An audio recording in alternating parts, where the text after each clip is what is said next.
சென்னை அடையாறு இந்திரா நகரில் அடுத்தடுத்து 5 கடைகளின் பூட்டை உடைத்து திருட்டு சம்பவத்தில் ஈடுபட்ட நபரை போலீசார் கைது செய்துள்ள நிலையில் கொள்ளை சம்பவத்தின் சிசிடிவி காட்சிகள் வெளியாகியுள்ளது. அந்த காட்சிகளை முதலில் பார்க்கலாம்.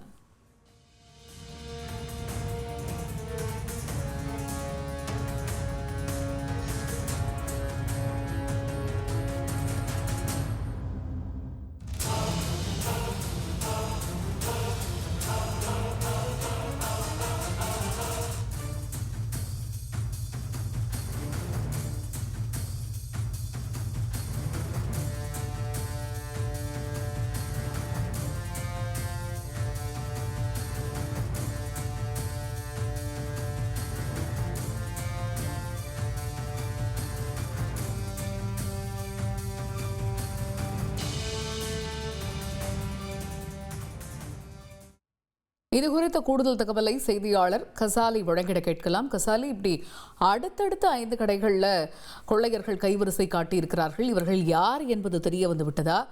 இந்த விவகாரத்தில் போலீசார் எந்த கோணத்தில் விசாரணையை துவங்கியிருக்கிறார்கள்? சென்னை அடையாறு இந்திரா நகர் 10வது குறுக்கு தெருவில் கார்பரேஷன் காம்ப்ளெக்ஸ் செயல்பட்டிருக்கிறது. இந்த கடைகள் நேற்று அதிகாலை 4 மணிகளில் அடுத்தடுத்து உள்ள 5 கடைகளில் பூட்டு உடைக்கப்பட்டு ஒரு கடைகளில் இருந்த பணம் கொள்ளடிக்கப்பட்டதாக கடை உரிமையாளர்கள் திருவான்மியூர் போலீசில் புகார் செய்தார்கள். இந்த சம்பந்தமாக திருவான்மியூர் போலீசார் வழக்கு பதிவு செய்து கடைகளில் உள்ள சிசிடிவி காட்சிகளை ஆய்வு செய்தனர். அப்போது 2 பேர் கடைகளின் பூட்டுகளை உடைத்து கொள்ளையடிப்பது தெரிய வந்தது. இந்த சிசிடிவி காட்சிகளின் அடிப்படையில் பரிமலையை சேர்ந்த கௌதம் என்பதை போலீசார் கைது செய்தனர். அவர்கள் கடையில் அவரும் அவரது நண்பர் அரக்கோணத்தை சேர்ந்த நவீன்குமார் இணைந்து இந்த திருட்டு சம்பவத்தில் ஈடுபட தெரிய வந்தது. இப்ப தற்போது கௌதமை கைது செய்திருக்கிறார்கள். அவரிடம் 5000 ரூபாய் பணம் பறிமுதல் செய்யப்பட்டிருக்கிறது. மேலும் நவீன்குமாரை தேடி வருகிறார்கள். இந்த கடைகளின் அடுத்தடுத்து பூட்டுடிக்க சம்பவம் அந்த பகுதியில் பெரும் பரபரப்பை ஏற்படுத்தியிருக்கிறது.